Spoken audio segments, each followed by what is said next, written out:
कल शाम से वाईटी पर सफाई अभियान शुरू हुआ है। ये सफाई अभियान करने के लिए बहुत सारे लोग जुट गए हैं, जैसे हल्का जी, उनकी सहेली मोनिका जी, अंकुश जी, सरिता जेठू जी और हमारे लप्पू भैया। नमस्कार, मैं आपकी मंजरी आप सबके साथ आई हूँ आज एक नया सफाई अभियान के बारे में बताने के लिए। ये सफाई अभियान चल रही है 2024 के वाईटी को क्लीन करने का। तो आइए हम इसके बारे में बात करते हैं कि इस सफाई अभियान में कौन कौन कैसे कैसे अपना योगदान दे रहा है। क्या है वो टॉपिक्स, क्या है वो विषय जिनकी सफाई की वाईटी से बहुत ज़रूरत है। एक तो सबसे बड़ा टॉपिक है जगत दीदी और लप्पू भैया का और दूसरा है बाथरूम का राज, बंद कमरे का राज। अभी भी बात होती है क्या जगत दीदी और लप्पू में? ऐसे बहुत सारे राज हैं जिनके सबूत के साथ सफाई अभियान चल रहा है। तो चलिए बात करते हैं इस बारे में एक एक करके। तो कल लप्पू भैया का व्लॉग आया। उन्होंने उसमें कहा कि भाई बहुत माइंड डिस्टर्ब है उनका, वो बहुत डिप्रेशन में है, परेशान है, पर उन्हें याद है कि ये वाला मैटर एक्सक्लूसिव पे जाएगा, ये वाला मेन चैनल पे जाएगा। कितना परेशान है ना उनका दिमाग, है ना। सफाई लेके आए थे कल लप्पू भैया। क्या सफाई लप्पू भैया को लेके आना चाहिए? किसे लेके आना चाहिए थी ये सफाई? कोई बताएगा? किसने दी है ये जिम्मेदारी कि चलो अब वाईटी साफ़ करो, चलो सब फटाफट, 4-5 दिन बचे हैं इस साल के, सब लग जाओ वाईटी को साफ़ करने के लिए। तो आप लोग कमेंट करके ज़रूर बताना कि ये जिम्मेदारी किसने दी है इन सब लोगों को सफाई करने की, क्योंकि इसमें गंदगी तो एक ही इंसान के लिए फैली है, तो सफाई भी वही करवा रहा होगा। हिंट मिल गया ना? चलिए जल्दी जल्दी जवाब दीजिएगा कमेंट में। चलिए आगे बात करते हैं। तो भैया ने कल फिर से टारगेट किया उन सारे लोगों को, जैसे अंकुश जी को, मोनिका जी को और अपनी सिस्टर को भी कहा, जिनसे उम्मीद नहीं थी वो भी आके बैठ गए हैं अपना चेहरा चमकाने। भैया का कहना है कि उन्होंने चैप्टर क्लोज कर दिया है, सामने वाले ने भी चैप्टर क्लोज कर दिया है, फिर अचानक से ये सारी बातें क्यों कर रहे हो तुम लोग? तो भाई आप अभी भी टच में क्यों हैं? आप अभी भी क्यों बात कर रहे हैं? अभी 2 दिन पहले आपने कहा मैं बात करूँगा, मेरे पास कॉल आएगा, मैं बात करूँगा और मैं जिससे चाहूँ उससे बात करूँगा, मुझे वो जैकेट पसंद है, मैं उसे पसंद करूँगा। सब कुछ कहने के बाद आज आप फिर से बदल गए। तो रोज़ आप एक नई तरह की बात करते हैं, क्या इसे ही डिप्रेशन कहते हैं? राज के ऊपर तो आपने कह दिया कि पूरी जिम्मेदारी अंकुश के रोस्ट पर है। उसने मजाक में कोई बात कह दी और वो आप लोगों ने पकड़ ली और इतने व्लॉग्स बना दिए।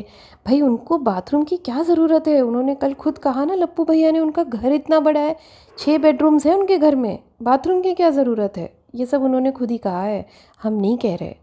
उनका कोई फिज़िकल टच, रॉन्ग टच ऐसा कुछ नहीं है, ठीक है ना? वो खुद कह रहे हैं। अरे भाई किसने बोला था कि गर्लफ्रेंड और बॉयफ्रेंड से ज़्यादा है उनका रिश्ता, एक्स्ट्रा मैरिटल रिलेशनशिप है उनका रिश्ता? ये सब किसने बोला था 14 नवंबर को? ये सच कौन सामने लाया था प्रूफ के साथ, चैट दिखा के? तब हम मान गए। अब आप चाह रहे हैं कि अभी भी मान जाएं, तो आप रोज़ पलटी खाएं और हम मानते रहें, है ना? वो कह रहे हैं कि आधा अधूरा ज्ञान बहुत खतरनाक होता है। तो प्लीज़ लप्पू जी पूरा ज्ञान दीजिए ना, प्रूफ के साथ। अब जनता मूर्ख नहीं है, जनता को प्रूफ चाहिए। पूरा ज्ञान दीजिए सोशल मीडिया पे प्रूफ के साथ, फिर हम सब मान जाएंगे, ठीक है ना? आधा अधूरा ज्ञान बिल्कुल अच्छा नहीं होता। आप ही ने कहा है। आपने वो बाथरूम, नहीं नहीं नहीं, सॉरी बेडरूम, नहीं, वो ओपन दरवाजे वाला बेडरूम, उसके बारे में भी आपने सच बताया कि भाई 3 लोग थे वहाँ पे, 2 दीदियाँ और 1 लप्पू भैया। तो जब 2 दीदियाँ और लप्पू भैया कुछ इंपॉर्टेंट बात कर रहे थे, तभी जब उनकी पत्नी वहाँ पर आई तो उनसे जो जगत दीदी है ना, उन्होंने कहा कि बेटा ज़रा चली जाओ यहाँ से, हम लोग पर्सनल बात कर रहे हैं। तो नेचुरली, क्योंकि मनीषा तो जो पत्नी है उनकी, वो तो शक्की स्वभाव की है ना, उसको ना शक बहुत होता है। ये भी इन्होंने यहाँ पे प्रूफ कर दिया कि वो शक्की स्वभाव की है, इसीलिए उसको दूर रखना चाहा इस मैटर से। नहीं तो वो तो शक करती ही थी। कुछ था ही नहीं हमारा जनवरी में, हमारा तो 14 फरवरी से शुरू हुआ है। बातों का सच तो भाई भाभी जी ही बता सकती हैं, जगत भाभी जी ही बता सकती हैं कि वो क्या कर रही थी, कब वो गई थी वहाँ पे और क्या बातें हो रही थी। क्योंकि उन्होंने कहा कि वो रुक गई, फिर वो बैठ गई। और अलग एक वीडियो में रोते हुए जगत भाभी ने ये भी कहा है कि भोपाल की बहू पहरा देती थी और उन्हें वहाँ से भगा देती थी। तो सारे डॉट्स कहीं ना कहीं लिंकअप हो रहे हैं। लप्पू भैया आप फंस गए हैं बुरे लप्पू भैया पता है उनके घर में जितने भी कैमरेज़ हैं सबका डेली का footage with recording, voice mic recording के साथ रखते हैं सालों साल। पता है आपको, हमारे घर भी कैमरा है पर हम नहीं रख पाते। पता है हमारे घर ऑटो क्लीन हो जाता है वो 1 मंथ के बाद। अंकुश भैया तो डर गए पटना के होटल का फुटेज का सुनते ही। अंकुश जी तो इतना डर गए कि वो सुबह सुबह 10 बजे रोस्ट बोल के उन्होंने अपनी सफाई अभियान शुरू कर दी। अगर वो कहते ना कि मैं सफाई देने आ रहा हूँ तो शायद उतने लोग जाते नहीं 10 बजे देखने। तो उन्होंने कहा कि मैं रोस्ट कर रहा हूँ बाथरूम का। पूरी भीड़ पहुँच गई 10 बजे और उन्होंने अपनी सफाई दे दी। अब वो चैन से रहेंगे क्योंकि अब पटना के होटल का जो रोस्ट है ना, सॉरी रोस्ट नहीं, पटना के होटल का जो कैमरा रिकॉर्डिंग है सब है भैया के पास। समझे आप, सीबीआई है वो। साथ ही कल के वीडियो में उन्होंने अपनी पत्नी को भी वापस से अपने काबू में कर लिया, ये कह के कि Sachs Manisha, Sachin Manisha, Sachs man, ये जो है ये एक ब्रांड है, ब्रांड। समझे क्या, इसको ऐसा वैसा मत समझना, हमें कोई नहीं तोड़ सकता। ये सब कुछ जो मैं इधर उधर कर रहा हूँ वो तो मैं करूँगा ही, पर तुमको फिर से बहला फुसला के अपने पास दबा के रखूँगा जिसमें कि तुम सच बाहर ना ला पाओ। मैं किसी की भी कसम खा लूँगा, जिसकी आप लोग बोलो मैं उसकी कसम खाऊंगा। पहले भी तो मैंने इतनी माता रानी की कस्में खाई हैं ना, झूठी हुई तो क्या हुआ, मैं फिर खा लूँगा, जिसकी बोलोगे उसकी खा लूँगा। और हम सब चुप बैठे हुए हैं, हम नहीं बोल रहे हैं। कौन है ये हम, कौन है ये हम? जगत दीदी और लप्पू भैया। रही बात गेमिंग ऐप की, तो भाई गेमिंग ऐप तो पब्लिक की जिम्मेदारी है ना, ये पब्लिक की जिम्मेदारी है, उसमें डिस्क्लेमर लगा होता है। और जो अंकुश जी करते थे ना उसमें डिस्क्लेमर नहीं था, इसीलिए उन्होंने कहा था कि गेमिंग ऐप लगाता है अंकुश। इन्होंने जो गेमिंग ऐप लगाया है उसमें डिस्क्लेमर लगा हुआ है। और वो जो भी कर रहे हैं, पब्लिक और व्यूअर्स लोग जब उनको भड़काते हैं ना, और अंकुश जो भड़काता है, इसलिए उन्होंने गेमिंग ऐप से कमा रहे हैं वो पर डे 1 लाख रुपए।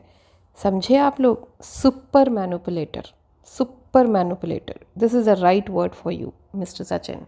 बंद कमरे का राज आपसे नहीं जानना, क्योंकि वो हमें सरिता जी बता चुकी हैं और हम उन पे पूरा भरोसा करते हैं। वी ट्रस्ट हर, और हमें उनकी बात पर भरोसा है, पर आपकी बात पर नहीं। तो इसीलिए हमें बंद कमरे के बारे में अब कुछ नहीं जानना। आप हम लोगों को सिखाने आ गए व्यूअर्स को कि किसी की इज्जत करो, किसी औरत की इज्जत करो, हर घर में एक औरत होती है। तो ये सब कुछ आपने नहीं सोचा था? ये सब कुछ करने से पहले आप भी तो ये सब सोच सकते थे ना। क्या आपके घर में एक महिला नहीं है? आपके घर में तो 3-3 4-4 महिलाएं हैं। आपने कभी सोचा मनीषा की इज्जत की कभी?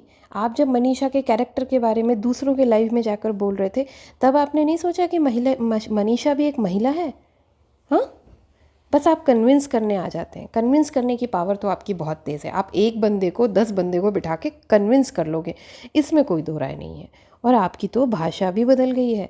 बिहार, यूपी साइड अपन तुपन वाली भाषा नहीं होती, पर आपकी तो भाषा भी मध्य प्रदेशी हो गई है भैया। कुछ खुद आप ही ने किया है, सब कुछ आपने किया है, और सब कुछ अब डाल दिया है व्यूअर्स के ऊपर, रिएक्शन चैनल के ऊपर। और खुद अब उन्हीं चीज़ों को जो आपने किया है उसी को साफ करने, उसी को मैनिपुलेट करने आप आ गए हैं। बहुत सही कर रहे हैं आप। बार बार चीख चीख कर कह रहे हैं अफवाह बंद करो, तो आप सच लाइए ना। अफवाह जब बंद होगा जब आप प्रूफ के साथ सच लाएंगे। और क्यों जगत दीदी हमेशा दूसरों को लाती है, दूसरों को खड़ा करती है अपनी सफाई देने के लिए? कल हल्का जी रो रो के कह रही हैं बहुत सीधा है, बहुत सीधा है लप्पू, उसको ना प्यार से समझाना पड़ेगा। ये भाषा हल्का जी की नहीं है, ये भाषा तो किसी और ने रिकॉर्डिंग में भी सुनी है हमने। तो भाई ये सब कुछ समझ में आ रहा है कि ये सारी चीज़ें जगत दीदी करवा रही हैं।